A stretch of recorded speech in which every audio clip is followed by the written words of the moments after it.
missed call the entire game, whether it's a charge or a block or a deflection that was wrong or a foul that should have been called that wasn't called or vice versa. Give me a 48-minute report. And people that will understand that there's so many mistakes that the referees make over the course of the game that referees, ready folks, just don't decide the outcome. Betting above the rim, only on SportsGrid. How fragile are these guys? It's amazing. They're supposed to be the greatest athletes in the world, and yet they can't walk and chew gum at the same time without getting hurt, for goodness sakes. That Trout injury really is a bummer, too, because people thought he was going to have a big year. And I look, I don't feel bad for the Angels. I don't like Mike Trout in Anaheim. I thought he should have left when his contract was up. In-game live, prime time, only on SportsGrid. Devastating loss to Georgia Tech, where they made significant coaching errors. But Miami, with all of these changes, obviously looking to churn over this roster and upgrade the talent level. Don't sleep on Rick Pitino. Listen, at the end of the day, the portal is the portal, Mike. Don't matter where you came from, it's where you're going and how much money can you get. Inside the transfer portal, only on SportsGrid. And now you have to qualify in these majors. You got to go do it, man. And it just comes off really petty to sit up there and be like, I'm not. You know what you signed up for. So I don't like the pettiness. And I 100% think Taylor Gooch should be in the major championships. Mm-hmm. So in the same note, I'm saying this, but also it's like, hey, this is the world in which we live in right now, and you don't deserve anything. Only on SportsGrid.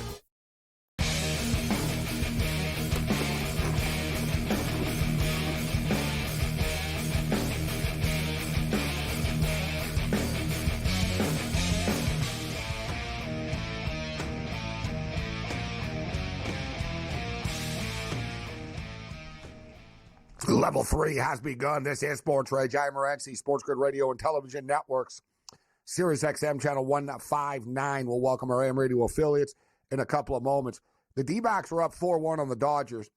The Dodgers put a 2-spot up in the bottom of the 6th inning to make it 4-3. Arizona responds, man, scores 3 runs in the top of the 7th right now, and they're still batting 7-3 D-backs. That might be it for the Los Angeles Dodgers right now. They might score a couple of more runs, actually. We'll take a look at the in-game total here, but I thought they had a chance of coming back and winning this game. The other LA team is on the verge of potentially winning for the first time. They're up 69-66 right now. The Sparks are up on the Mystics. 9 seconds left. We'll keep our eye on that for you. But as far as the total is concerned, it's 12.5 plus 125 to the over. So it goes to show the computer is expecting more runs in this game. Mo Khan's going to step up in it and join us in Level 3. Always cool breaking it down with Mo. A lot of stuff to get to. We'll talk NBA basketball, NHL hockey, NFL football, maybe a little CFL and more. With Mo, we'll run the gauntlet with Mo Khan. It's a great time of the year right now.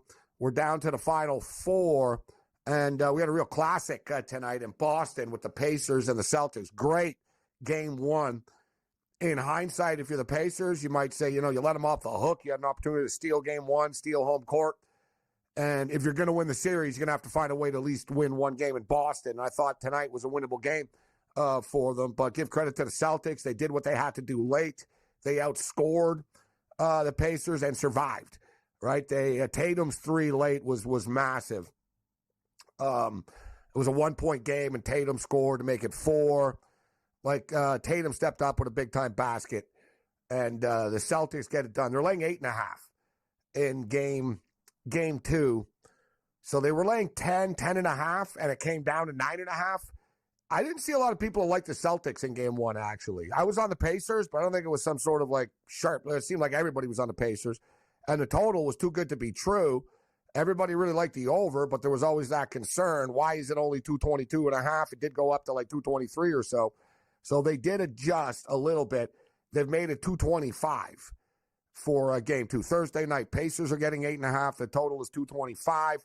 Mavericks and T-Wolves tip off tomorrow night, 8:30 Eastern time in Minnesota. The T-Wolves are 4.5-point favorites. The total is 208.5. If you're just joining us right now, we've talked quite a bit of hockey tonight. We had Andrew McKinnis and Joe Madden on, and a play that I've come up with, and it's kind of the easy way out in a way because I'm not even picking winners here in these series. I think both NHL playoff series are both toss-ups, could go either way. My gut tells me the Panthers are going to beat the Rangers, and the Oilers and the Stars also a complete toss-up. Like, it really is. I lean with the Edmonton Oilers. I think this might actually be their time. They showed a lot of resiliency against Vancouver, although Vancouver were shorthanded. Edmonton still got it done with their backs against the wall. One thing about the Edmonton Oilers is over the last, few years, they played in a lot of series, right? Like, they've been knocking on the door for a while. And I said earlier, there's a debate, who's the best player never to win a Stanley Cup? Jerome McGinley never won a Stanley Cup. Marcel Dion, Matt Sundin. There's been some really good players, but Connor McDavid's considered one of the best players ever. Ever. And he's not even, nearly done his career yet. Let's roll. Level 3 has begun. This is SportsRage. I am Gabriel Morency, the pimps, the players, the hustlers, the people that bust them, and everybody else in between. Shout out to all of our AM radio affiliates stepping up and in for Level 3 on the SportsGrid radio and television networks. There's a lot of stuff to unpack as we had a wild game 1 tonight in Boston. The Pacers cover the number in the game, sailed way over the number, but Dennis Green can no doubt be heard, may he rest in peace, that we let him off the hook. Because the Pacers had an opportunity to steal game 1, steal home court advantage. And props to the Boston Celtics for responding and not losing this game. But I feel like the Boston Celtics are like a college basketball team that murder teams all year, don't really play in a lot of close games. But if you get them in a close game, they're beatable.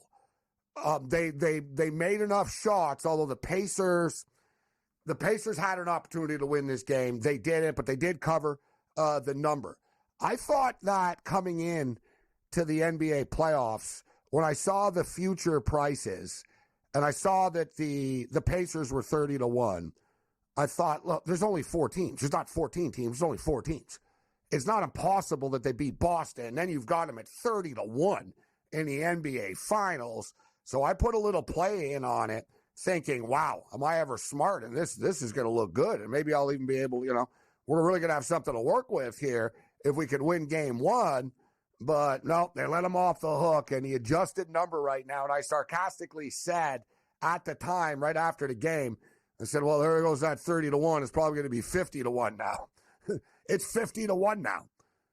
I still think that's a good price. And in fact, I might just put you put $50 on this. You're talking about $1,200, right? You put it doesn't take a lot on this. $50 wager, $2,550 return on the Pacers right now. We put 50 on 30-1 already. I might just put another 50 on this. I think they can play with them. Right, this series is far from done. Boston are probably going to win, but this is whacked. The Boston Celtics are minus 170. The T-Wolves are plus 260. The Mavericks are plus 550, and the Pacers are 50-1.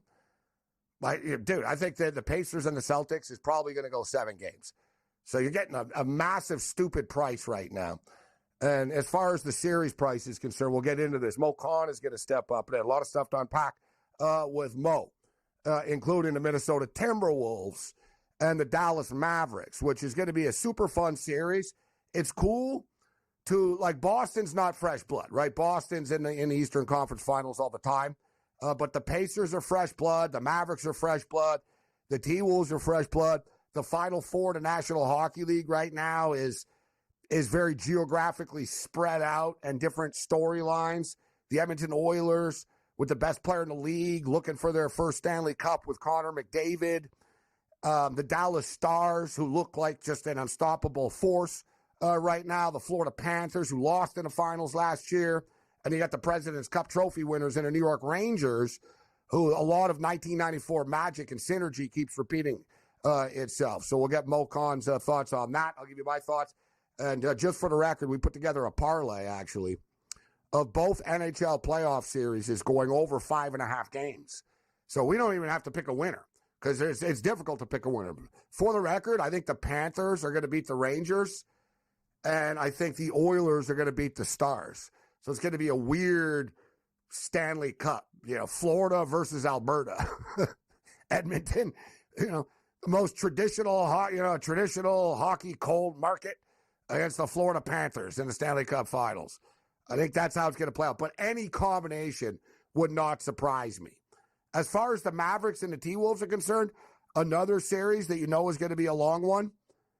But when it's all said and done, I think the Minnesota Timberwolves are just more complete team. The number one defensive team in the NBA all season long.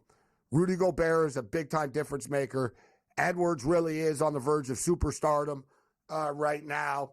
They've got, Karl Anthony Towns doesn't even have to be the guy. There's a lot to like about this Minnesota Timberwolves team, but Luka Doncic is unbelievable, and he believes that the Dallas Mavericks can get it done. Kyrie Irving's been there and done that before. We got some great stuff coming up, and there's always a letdown, right? We're down to the Final Fours. A lot of people's favorite teams have been eliminated, but, man, June is around the corner, and this summer is like no other, actually. There's not going to be that same type of lull once the NBA and the NHL ends. We've got the Copa America, the Euro Cup, and the freaking Olympics this summer. Let's roll. This is SportsRage.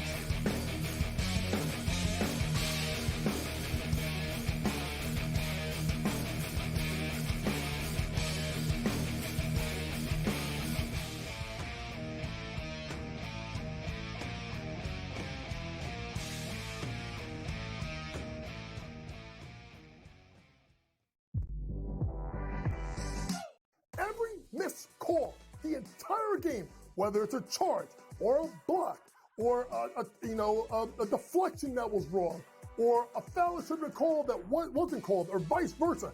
Give me a 48-minute report. And people that will understand that there's so many mistakes that the referees make over the course of the game that referees, ready folks, don't decide the outcome. Betting above the rim, only on SportsGrid.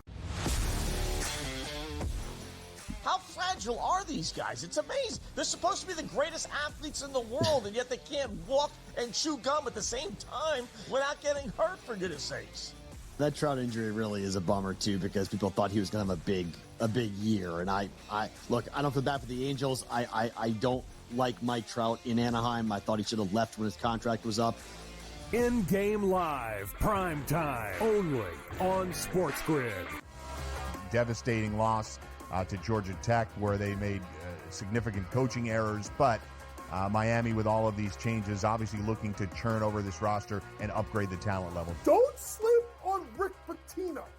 Listen, at the end of the day, the portal is the portal, Mike. Don't matter where you came from, it's where you're going and how much money can you get. Inside the transfer portal, only on SportsGrid. And now you have to qualify, and these majors, you got to go do it, man. And it just comes off really petty to sit up there and be like, I'm not. You know what you signed up for. So I don't like the pettiness, and I 100% think Taylor Gooch should be in the major championships. Mm-hmm. So in the same note, I'm saying this, but also it's like, hey, this is the world in which we live in right now, and you don't deserve anything. Only on SportsGrid.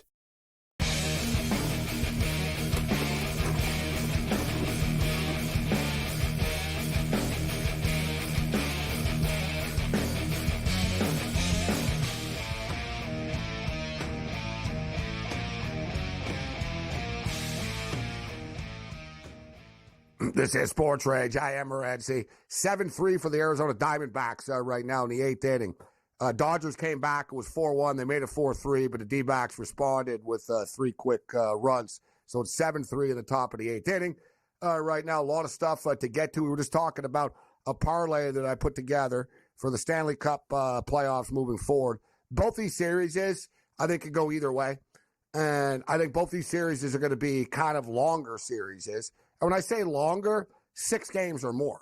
I'd be extremely surprised if the Panthers or Rangers beat each other 4-1. And I'd be extremely surprised if the Oilers or Stars beat each other 4-1. So both series is to go over 5.5 games is plus 128. I think that's not a bad look. But we'll get back to the pucks. Let's talk about this NBA game tonight. And there was so much talk about the Pacers and the Knicks and the old school rivalry, but the Pacers and the Celtics used to play some pretty big time games, man. Remember Chuck Pearson and Larry Bird, and Bird being from Indiana, and then of course Bird went with the Pacers after, and was a GM and president and all that. But the Pacers have had a nice rivalry with Boston, and this is just another chapter tonight. 133-128 was the final score of a basketball game, but some would argue that the Pacers are going to really regret not winning in the big picture. Mo Khan steps up and in. Basketball play-by-play voice, TSN statistician, former wide receiver, and more. Mo, always a pleasure. Did the Pacers let them off the hook tonight and not winning this game? They did, but Gabe, you think about the first half, right? They were chasing the game. So it wasn't as if they had like a 25-point lead and they lost as they did in overtime. It was more like, hey, they worked hard, they got back in the game, they had the lead. The crazy shot from the basketball gods got Boston in the overtime session, and we saw what happened at the end of the day. But my biggest concern, if I'm Boston, is that they were minus 17 from the bench points produced. I think Indiana had 30, and Boston had like 13 in total here. And we talk about the Celtics and how, we spoke about this before about Porzingis. If he's healthy, they're unbeatable or they're very tough to beat.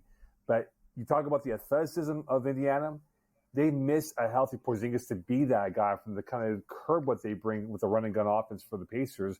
But at the end of the day, though, it's not that Indiana shot themselves in the foot. At the end of the day, they were chasing this game. They came back. They had a lead, but unfortunately did not close out when it mattered most with the final 10 seconds left in the ball game.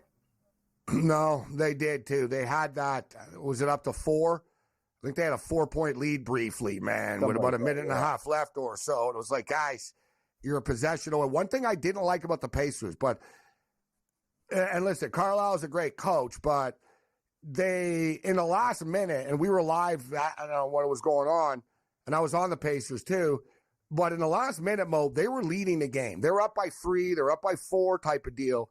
And they kept on shooting threes, man, with like a minute and a half left.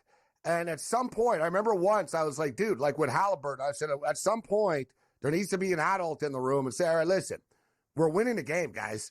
All right. And there's only 57 seconds left. Let's not force up a quick shot, work the clock down a little bit here, and let's get to the free throw line. But it's just not in their DNA.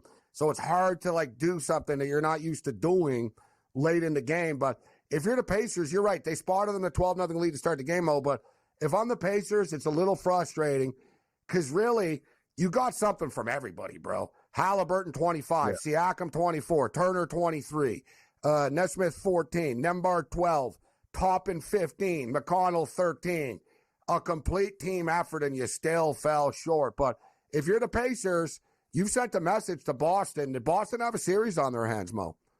Yeah, and it's funny. You brought up a point about they live and die by the 3. We spoke about this scenario about 3-4 months ago with the Lions and Niners, right? How the Lions kind of live and die by the 4th down, and it cost them dearly against San Fran in the NFC title game. And the same thing here with the Pacers right now, Gabe, is that you're right. They will never relent from what they are, and they're going to throw up threes no matter where they are. And look, at the end of the day, Gabe, it's not a one-off here. It's the best out of 7. I'm not saying the Pacers are going to win the series here, but they'll be a tough out, no question. And again, if they win that rebounding battle and they get the same effort, as you made the point from the point production value from their backups and depth chart guys, they will make it a lot tougher for Boston to win this in 5, not 6 games. That's the one thing that the Pacers have been impressive in the playoffs, too, is their rebounding. They weren't a great rebounding team during the year. But they out-rebounded the Knicks. They did a good job tonight on the glass against the Celtics. I get the feeling, like you, Mo, the Celtics will survive. They'll move on. It'll either be a hard 6 or it'll go 7. I think the Pacers do have some wins in them. The Fieldhouse is a tough place to play, too. They are a very good home team, the Pacers. They are. And we spoke about the road efforts, the road woes. And that's where, if you're Indiana, Gabe, they got to take a game in Boston. I mean, if you're going to sweep with the home games, cool. Yeah, the math. 3. They can't win the series, bro. They don't have home court. You're right. They need to win one game in Boston. But don't you think they're going to feel pretty confident about it? And, dude, the Celtics haven't been that dominant at home over the playoffs in the last couple of years, Mo. They really haven't. They haven't. And the thing about this Celtic team, Gabe, I know people are throwing rose petals at Tatum for the coming out effort that he had in the second half. But the reality is, right, when you look at this Pacers team, they're playing with house money. They have nothing to lose. Man, no one thought Indiana would be in the third round, Gabe. No one thought. They thought maybe 2 rounds, tops. But for them to do this without Ben Mathurin, to do this with the acquisition of Siakam came in January, February, they've done this on the ability of imagination and Carlisle having these guys buy into his philosophy.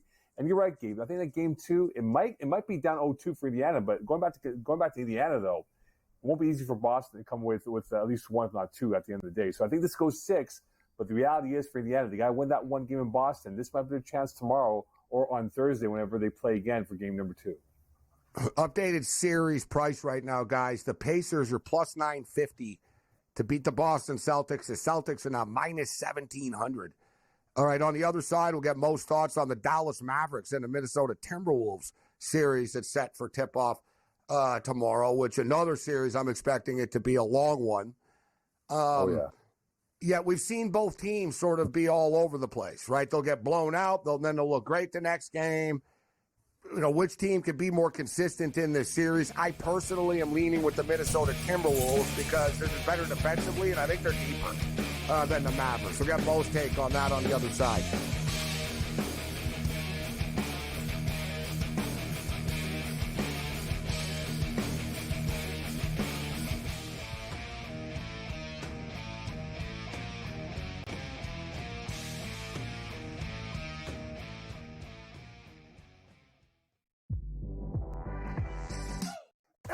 Missed call the entire game, whether it's a charge or a block or a deflection that was wrong or a foul that should have been called that wasn't called or vice versa.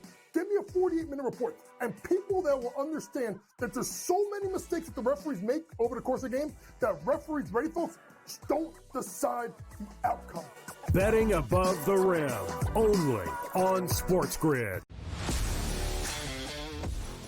How fragile are these guys? It's amazing. They're supposed to be the greatest athletes in the world, and yet they can't walk and chew gum at the same time without getting hurt, for goodness sakes.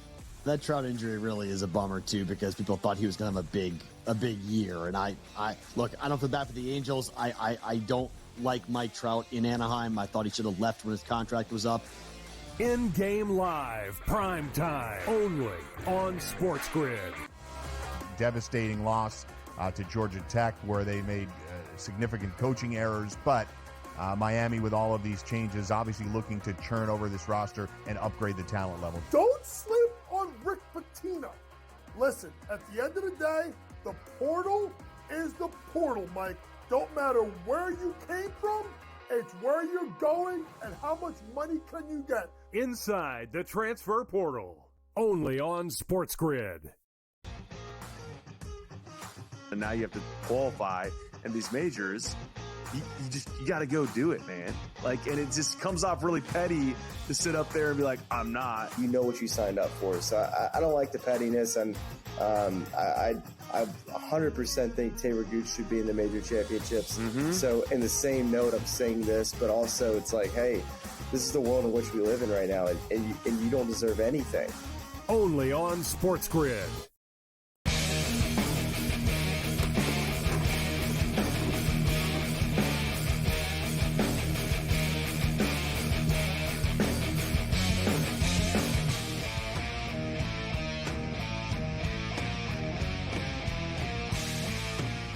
SportsRage continues. I am Gabriel Morency. Shout out to all of our AM radio affiliates. The Mightier 1090 ESPN Radio, the 50,000-watt juggernaut in the house, up and down the coast. Mo Khan joining us from the East Coast right now. We're just talking about the NBA Final Four. So the Pacers are now plus 950 to win the series. The Celtics are minus 1,700. We'll get to the series handicap spread numbers a little bit later on because I agree with Mo. I think the Pacers still have a couple of wins left in them.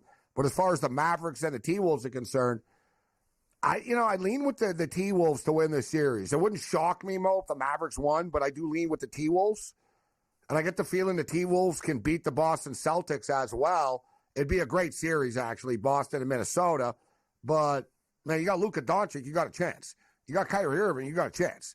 So it's not like the Dallas Mavericks can't win the series, but I don't think the T-Wolves should be this heavily a favorite. They're minus 190 favorites to win this series against the Dallas Mavericks. I do, it's probably going to be a 7-game series, at least 6. What's your take on Dallas and Minnesota? I picked Dallas to beat OKC, Gabe. If you remember, I thought this is a team. The turn of March looked. So like, did I actually, though. So did I. I thought that their experience would be the difference. Agreed. And this was a team that turn of March 1 to where we are today. They've been playing incredible basketball. Kyrie Irving has been phenomenal, right? There's no circus off the court. It's been him focusing on ball. Him and Luka have had that rapport that we thought maybe would not be there when they acquired Kyrie over a year ago, whatever it was. But I think now, when you go up against a Minnesota team that lacks the playoff experience of that status, I think Dallas has that chance to pull off, not an upset here, but to win this in 6 or 7 games because of the fact that they're much more calm. And think about the way Minnesota's gone about with their business this playoff run, okay? They went into Denver and won 3 times, Gabe. The road team in this series is going to be key. And I think I look at Minnesota and how they've been so far this year at home. They've been good here, but I just think for Dallas, though, and how Luka's been so far, he's got a chip on his shoulder, Gabe, because you talk about this core group, right? Luka, can he win the big one? Can he get to the finals? He has to have his moment. And this could be his moment now where he can take out the hottest name in the NBA in Anthony Edwards. If he does that and gets to the NBA finals, this adds more allure to Luka Doncic and what he can be as being the potential face of the NBA for the next 10 to 15 years.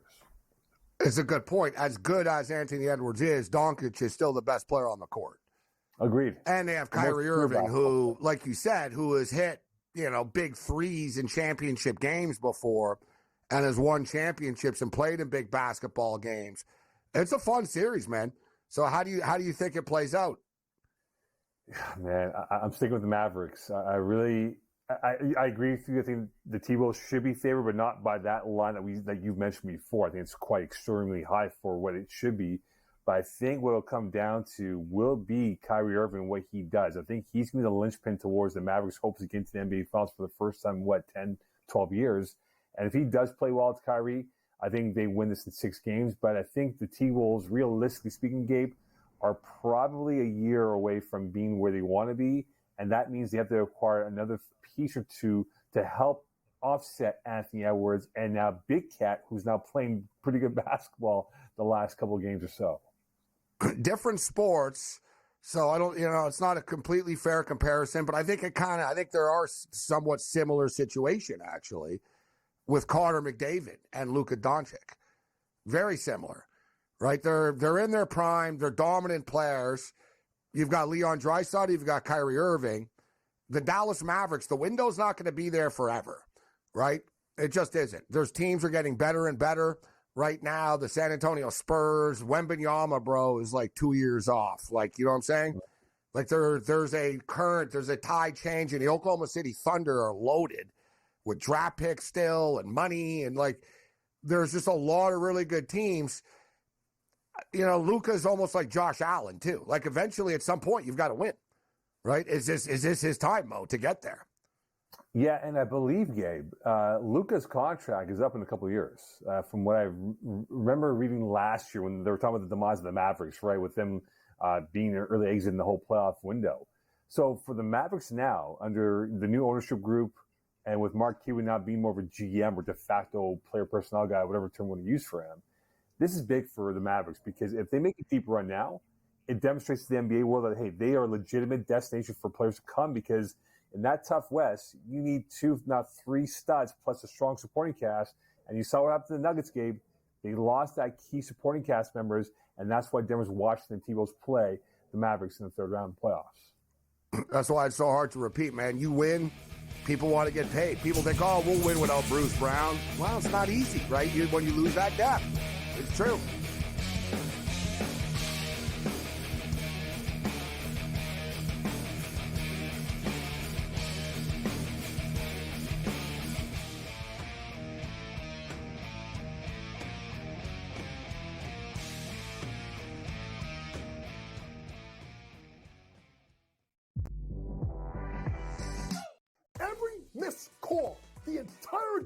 whether it's a charge or a block or a deflection that was wrong or a foul that should have been called that wasn't called or vice versa.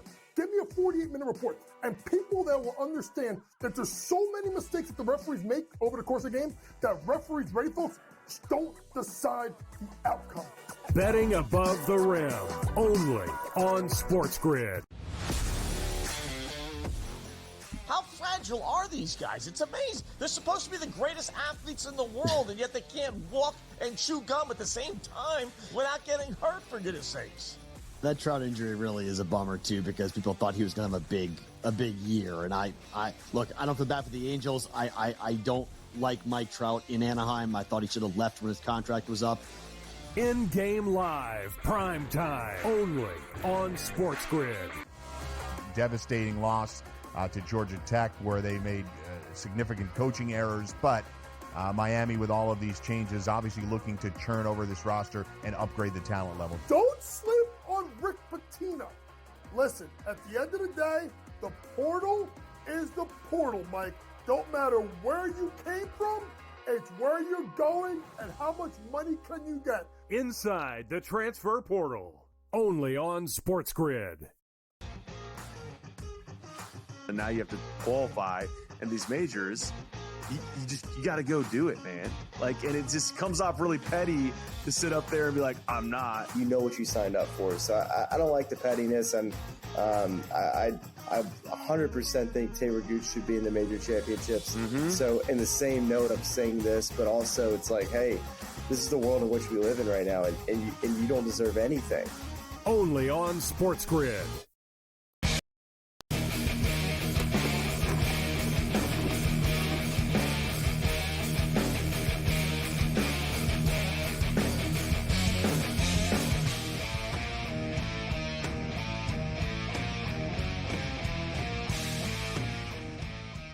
This is SportsRage. I am Morency. Mo Khan kicking with us right now on the SportsGrid radio and television networks. Taking a look at the Mavericks and the T-Wolves. I was hoping to pull the trigger and get the Mavericks plus 2.5 games in this series, but we could. But we're going to have to put it in parlays because it's minus 340. It's too pricey to do it. Getting the Mavericks, so the series to go 7 games, Mavericks plus 1.5 games is minus 155. It's going to be, it's going to be a battle, man, to see if the T-Wolves defense can. One thing about the T-Wolves defense, though, Mo, they have a big strength on the inside, and Dallas don't really live on the inside that much. So it nullifies a little bit. If you look at the past history, Dallas have had success against this T-Wolves team. Yeah, and here's the thing, right? You make a great point about the interior-exterior of both teams, right? The presence of Rudy and Cat. Cat can defend a little bit here, but Rudy Gobert is not an open space defender. He's not. Like, he's a rim protector. He's a great assist man when it comes to helping out on help defense here. And the thing is, can they pull him out into the open space? Which was really good to have against Jokic, right? And the Denver Nuggets and those pick and rolls, because Denver live in the paint, bro. Right? They love to hit the pick and roll, and Murray loves to come in and do. Look at how easy those little floaters were for Murray. Remember when you and I were on the air all the time and Murray kept on hitting game winners against the Lakers? That wasn't there, bro, against Minnesota. They were no, we play defense in the paint. We're going to hit you, and you're not just going to come in and with your little patent floater here. It's not going to work. But Dallas can kind of nullify that a little bit because Kyrie is so good at finishing in the paint, bro. So I think Kyrie can beat Gobert and get in there. And then conversely, they take a lot of threes. They shoot from the outside. They don't really set up interior all that much. It's going to be interesting. Like the X and O is going to be fascinating to see between these two. And remember the fourth quarter of Game 7 with the Nuggets and T-Wolves. Anthony Edwards said, "Let me lock up Jamal Murray." Remember that stolen ball at midcourt? That changed the game's dynamics. I thought the Nuggets became a little bit flustered. Full of angst, and the T-Wolves just grew and grew and grew. So I would expect Edwards to lock up with Kyrie because he's going to say to himself, I can lock up the best handler or the best ball handler in the NBA right now and control him. And that's where I think it'll come down to is that can the big hitters of the T-Wolves play good defense against a very good, well-balanced Maverick team? And Jason Kidd, who we've not given much credit to, Gabe, In this stint now with the Dallas Mavericks, I beg your pardon, he has really calmed this team down and really see it not from a micro, but from a macro perspective that has made them much more effective as a team at both ends of the court. It's very, very good. Listen, Kid has done a very good job with his team, getting them to buy in. Luka feels very confident too, which I think that's something. As he stated, I've never been as confident in my teammates and a team that I've been on before as this team, which, belief is a lot, right? In the past, people have thought, all right, Luka doesn't fully trust his teammates fully. Now they do. Conversely, Minnesota are the favorites here, Mo, but let's talk about them from their fault side. We praise their defense. Edwards is a superstar in the making, but they do have offensive lulls at times, right? They're not 100% consistent on offense. So it could be a challenge. Like Dallas are good at scoring. So if I'm Dallas, I want to push the tempo on them, right? I don't want to let them set up half court. I don't want to let them do their little defensive, get into their defensive stances and stuff. I want to keep them running because Minnesota are big dudes. So you want to keep these guys moving and playing really fast. I think that's the strategy. If I'm the Mavericks, I'm going to try to outscore them, right? I'm going to say, you know what, we're going to play a little faster than these guys. Edwards can play fast, but Towns is hit or miss. Conley is hit or miss. Like offensively, they can be challenged at times. And you think about this, Gabe, I think Minnesota wants to keep this in the 90s. Anything above 100 is favoring Dallas in this series. If Minnesota can keep this in the 90s and make it Dallas real want to get to the 110s. It's 120s, right? And I might play well in a little parlays here. But if Minnesota can put a little congestion in the lane and make it tough for the Mavericks to penetrate through the paint and make them into jump shooters and hopefully have great defending from their supporting cast, it plays into Minnesota's hands. But, Chris Finch, for what he's built up here, again, this is not an F1 car, Gabe. This is more like a NASCAR car. Like they're going to do left turns on you and just come out there and slam the ball in your face, and they don't care who's in front of you. And that's why if this game's in the 90s, it favors Minnesota. And if they can do that game in game one, if not game two, this could definitely be a fascinating ending because, again, for Luka Doncic and for Kyrie Irving, for the entire supporting cast in Dallas, can they play in that type of environment where it's a low-scoring affair? And that's what we're going to find out in the first couple games that we'll have between these two teams. Mo Khan kicking it with us. So, Mo, I think it's going to happen, actually, that J.J. Redick will be the coach of the Lakers. Now, this has been a pretty exhaustive process that's been going on behind the scenes. And it's funny because if you recall, give credit to the Raptors, if you remember. Remember, it was at this time last year, the Raptors met with J.J. Redick. Right. And a lot of people laughed, actually. People were like, what? What the hell are the Raptors doing?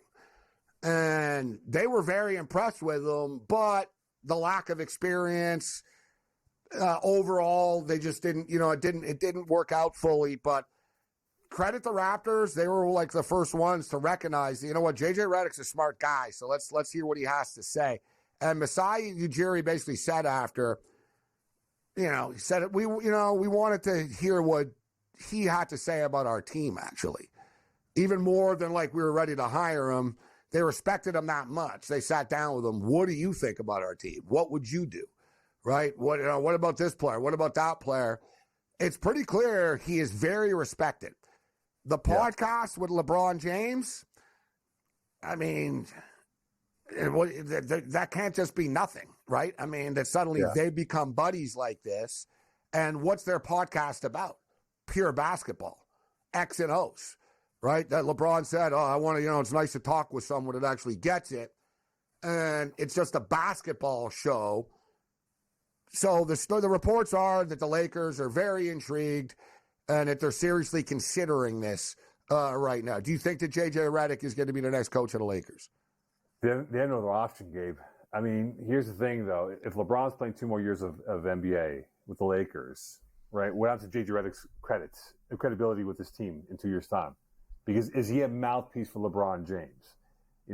Is LeBron James having an influence in this whole No, plot? I would say no, Mo, only because there's other teams that like J.J. Redick. Like, put it this way. J.J. Redick will be a coach in the NBA. Point blank. The only question is when. But right now, Gabe, how many teams would drop their current head coach for J.J. Redick? right? Because the Lakers are not in position. Like, you look at the history of the Lakers of recent, right? They hired Darvin Ham, who had no experience, right? He was 2 years and done. They had Frank Vogel a couple years ago, won the title, right? In the They unfairly blame Vogel. Let's call it out for what it is. Right, right, and exactly. And the Lakers since Phil have not been stabilized at the coaching position. No, they don't treat their coaches very well either. Like, you can win a championship, and they always blame you. You get blamed for everything, no matter what. Right. It reminds me of, to use an English soccer example, they remind me of Chelsea FC, right? They're always rotating coaches to spend money, and they want to be relevant, this and that. In London, but Mo, if they weren't the Lakers, coaches wouldn't even want to talk to them. They'd be like, you guys throw coaches under the bus. Like, you guys don't treat coaches very well, but it's the effing LA Lakers, bro. So everybody's going to listen if they call. But the reality is, the Lakers are a disjointed roster. They don't have anything that says to you they're going to jump the Nuggets, they're going to jump the T-Wolves and the OKC Thunder. And there's nothing that says they're going to be a top 3 team next year. They're good, but there's no more upside. They are what they are. There's no upside to it. It is Anthony Davis' team moving forward, and can they keep him healthy, and can he buy into JJ's philosophy, whatever it might be, moving forward if he's the head coach of the Lakers? Well, I imagine JJ's philosophy is a million threes. That's what I am not in the room, but I'm sort of guessing that a guy that lives shooting a three and believes in modern analytics is probably thinking, and the Lakers aren't built to shoot three. They can't shoot.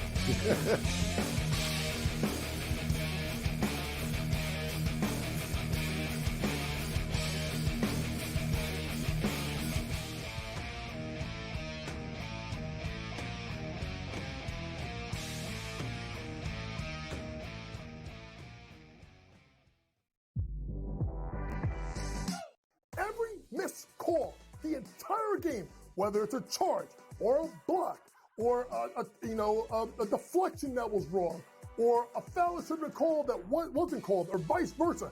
Give me a 48-minute report, and people that will understand that there's so many mistakes that the referees make over the course of the game that referees, ready folks, don't decide the outcome. Betting above the rim, only on SportsGrid.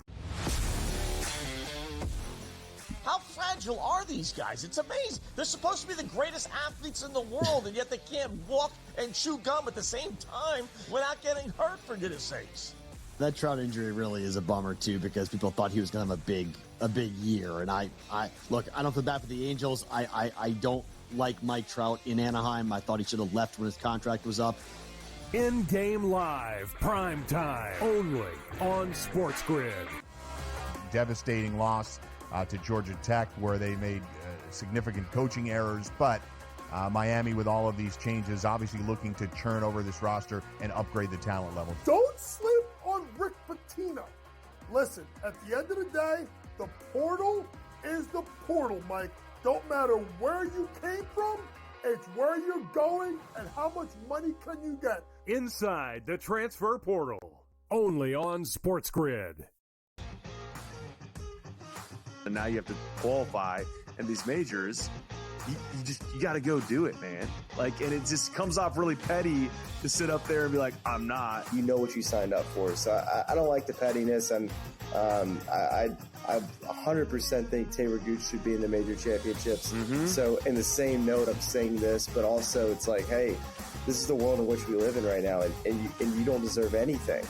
Only on SportsGrid.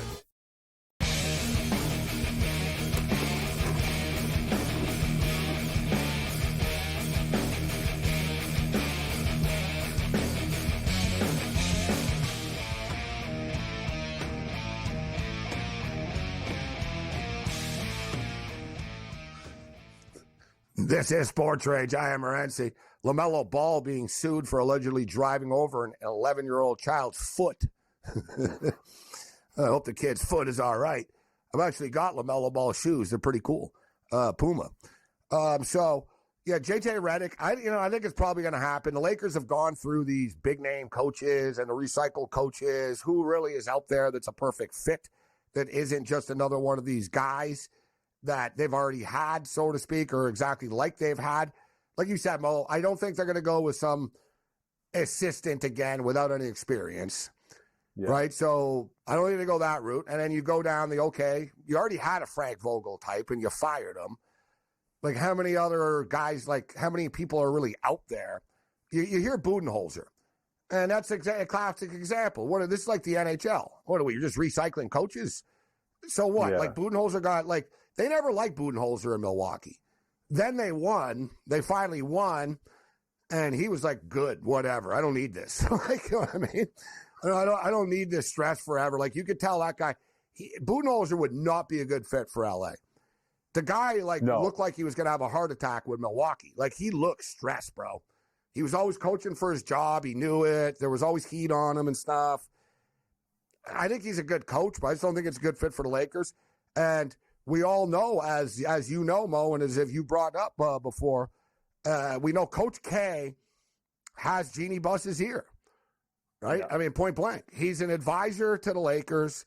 He's always been behind the scenes. We know Kobe Bryant loved him. Wanted him always, oh man, if you ever coach in the NBA, it'd be great, man, if you were the coach of the Lakers. LeBron loves Coach K.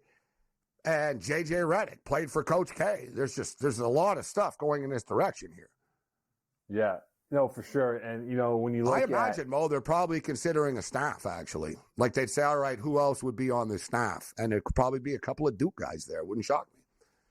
He would need to assemble a staff that has NBA experience. He can't go in with the same that's what I'm saying. as who he is, right? Like a former head coach type stuff that's been a head coach type experience. Right, for sure. And I think for sort of like Martelli did. Remember Martelli and Juwan Howard in Michigan? That's right, exactly. Kind of helped Juwan become the Michigan head coach a few years ago. But I just think now, if you're the Lakers, the direction you got to take is this. It's Anthony Davis you have to build upon. It's not LeBron James anymore. LeBron's going to be there. He's going to do his thing. No problem.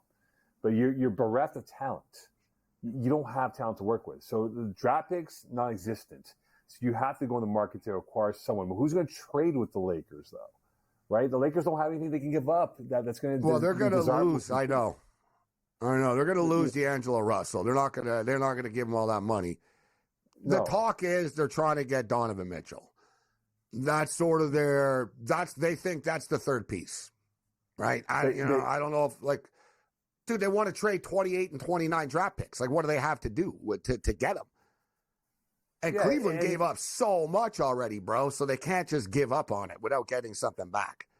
No, and I think for Cleveland, Miami's going to be in play for Spider Mitchell, right? The Heat want to get back to where they were a couple years ago, being a relevant team in the East. And I just think for the Lakers, I said to you off air, this could go two ways, right? It could be Steve Kerr or it could be Steve Nash, with J.J. Redick, J.J. Redick, right? And that's where I think the trap door, the whole idea of J.J. being the guy, it could work out. And he's eloquent. He knows the game. He knows it better than you and I combined.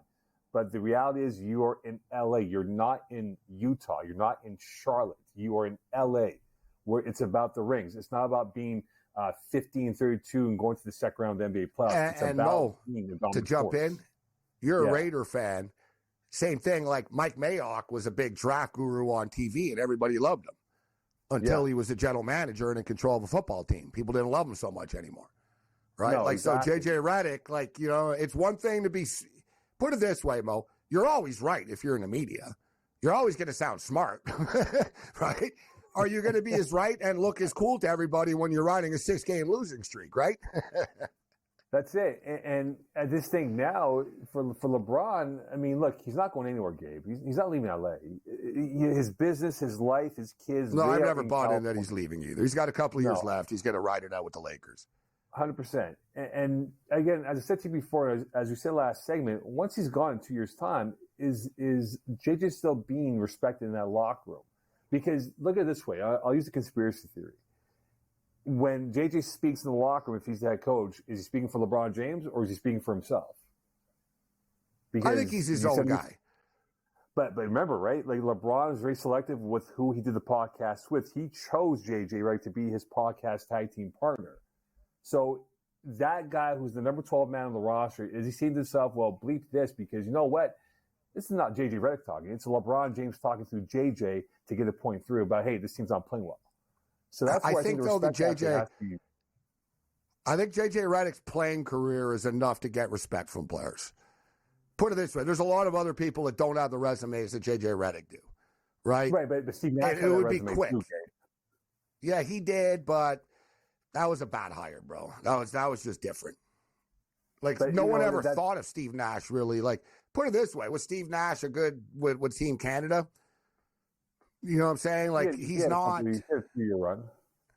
Yeah, he was a better general manager, right? Like, you know what I mean? Like, Steve Nash, he's a better executive to me. Like, it was a weird fit for him to be the coach. It was just so random to be the coach of the Brooklyn Nets, right? But it was a random thing because he lived there. Oh, he lived there. This is a wild story, Mo. Where time's flying by here tonight with you. I want to get to this. So, this NIL stuff. We live in a crazy NIL world right now. But we've got a situation here. This is the first time I've ever seen a lawsuit. Now, this is going to scare people when head coaches are starting to get sued. So Billy Napier is getting sued. Jaden Rashada sues Florida coach Billy Napier over failed NIL deal. So basically, the long story short is he claims that the Miami Hurricanes were going to pay him $9 million, all right, to play. Yeah. And then they had an NIL set up for him for $9 million. And he was going to do it, but the Florida Gators came along and said, we'll give you $13 million. And he flipped, except the Gators never gave him any money. No. The NIL deal fell through because it was kind of shady to begin with. We'll finish this up on the other side.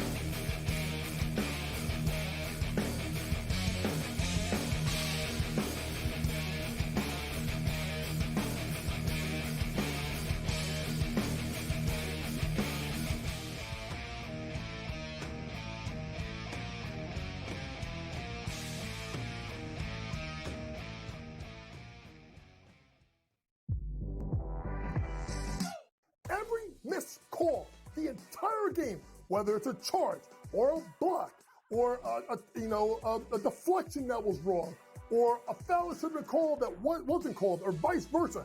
Give me a 48-minute report. And people that will understand that there's so many mistakes that the referees make over the course of the game that referees, ready folks, don't decide the outcome.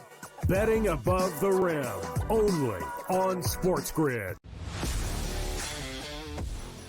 How fragile are these guys? It's amazing. They're supposed to be the greatest athletes in the world, and yet they can't walk and chew gum at the same time without getting hurt, for goodness sakes. That Trout injury really is a bummer too, because people thought he was going to have a big year. And I look, I don't feel bad for the Angels. I don't like Mike Trout in Anaheim. I thought he should have left when his contract was up. In-game live, prime time, only on SportsGrid. Devastating loss to Georgia Tech, where they made significant coaching errors. But Miami, with all of these changes, obviously looking to churn over this roster and upgrade the talent level. Don't sleep on Rick Pitino. Listen, at the end of the day, the portal is the portal, Mike. Don't matter where you came from, it's where you're going and how much money can you get. Inside the transfer portal, only on SportsGrid. And now you have to qualify in these majors. You got to go do it, man. Like, and it just comes off really petty to sit up there and be like, I'm not. You know what you signed up for. So I don't like the pettiness, and I 100% think Taylor Gooch should be in the major championships. Mm-hmm. So in the same note, I'm saying this, but also it's like, hey, this is the world in which we live in right now. And you,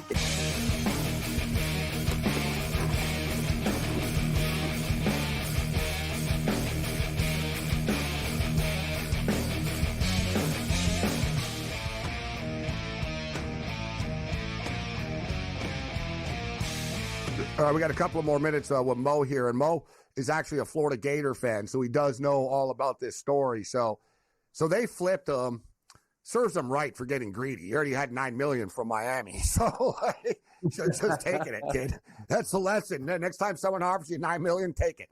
So Florida comes along with 13. Yet, there's no contract for this, and as you would know, Mo, so they had an NIL collective, whatever, a bunch of boosters. but in typical Florida fashion, it was pretty shady, and it got shut down because there was a lot of like stuff going on that was unaccounted for. Long story short, Billy Napier is a good guy, but that seat is heating up fast, bro. Gator fans their patience are gonna run thin, and the Gators are gonna have to hire like a big time coach. It's the only way here. I mean, look, Brian Kelly goes to LSU. He's getting all these players. The recruiting just isn't up to par with Florida right now to where it needs to be. And now you've got lawsuits. And, it's funny. Gator fans, I know Brent Beard is a regular on our show. He's a Heisman Trophy voter. He lives in Florida. He speaks at the Gator Club, so we know all about the Gators.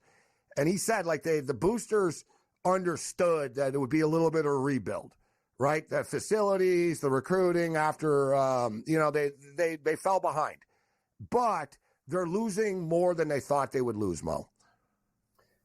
Yeah, and that's because they're still stuck in the 80s and 90s, right? They're only catching up now to Georgia, LSU, all the big hitters of the SEC. The thing with Napier, though, is that this might be a blessing in disguise from Florida to get off and fire him with cause because. Again, you're being sued. If this ends up being true that he did, you're looking to throw him under the bus, huh? You're like, all right, this is a chance to get rid of him. But right now, Florida's schedule, Gabe, they have 7 of the top 25 on their schedule. This is like unbelievable. They opened with Miami, and Miami's under a lot of pressure too. Both those coaches, right. Man. I wouldn't want to be the loser of that game. No, and that's a key afternoon window game, 3:30 kickoff in Gainesville. And if Florida were to lose that game, it just gets even scorchers for Billy Napier because remember his recruiting class last November was number 3. By early signing day, it dropped down to 13-14. It got saved by Lagway and a couple other guys who were top tier guys at their positions, skill sets. But everyone has now realized Florida has almost become a toxic recruiting area under Dan Mullen, under Jim McElwain, under other guys before him, Will Mestrap included. And now for Billy Napier, if he can't recruit in the backyard of Florida, this might be a situation for Scott Strickland, the AD, to say, look, we got to move off of Napier. But the thing is, Strickland may not be given a third chance to hire a football coach because of how it failed under his watch with Napier. And, of course, under Dan Mullen, who was let go because he didn't recruit well in the state of Florida and, of course, outside of that. And one thing, guys, with the state of Florida, we see, like when the Florida Gators were hot and Urban Meyer was there, everybody in the state wanted to play for them because they were winning. Agreed. But you're right, Mo. Like the Gators sort of just think that, people will want to play for us because we're the Florida Gators. It's like, well, that doesn't really fully work anymore. No, like they don't. Like, and your facilities aren't up to par. You're recruiting, as you stated, you're losing players often. And as we stated, like when Bobby Bowden was king, Florida State, and Norvell's doing a great job, Mo. Right? Norvell is the king of that state right now. Yeah, he's worked the portal well to make FSU relevant, right? But at some point it's going to catch up. But today's game, the thing is, today's college football world, it's all about how you work the portal. And FSU's done a remarkable job. They're the best team in the state now. They're going to be in the playoffs this year. There's 12 of them, right? I mean, yeah, they should make it this summer. I think. They lost a lot of talent actually, but. Dude, they're loaded. They got DJ. Like you said, they're transferred. They got DJ Hughes, their quarterback now. I'm expecting big things. Their defense is really good. Their secondary is loaded. Like the defensive, like through the spring practice and game stuff, like their defense is like killer type stuff. So FSU, their defense is really good. They got a star quarterback, and they got to replace the wide receivers though, right? Johnny Wilson and of course Keon Coleman. Yeah. So, Mo, we got only a minute left here, but there's odds out. Who's going to be the starting quarterback in week 1 for your Raiders? Gardner Minshew, minus 350. And our boy, Aiden O'Connell's a big underdog. I'm telling you, I think O'Connell could be the starter in week 1. What's your take? We got 20 seconds. I think it's Minshew. It's Minshew. Remember, Pierce Telesco brought in Minshew, and O'Connell was not a draft pick by Telesco. So I think Minshew will be the number 1 guy come week 1 when they play the Chargers. I'm going to say that O'Connell beats him out in camp. I actually do think it's one of the rare teams that'll have a quarterback battle, though. I think Pierce will go with whoever he thinks is the best quarterback. I just personally think you're better off starting O'Connell and then potentially going to Minshew after. But we got to get out of here. Other than that, you're on your own. Later.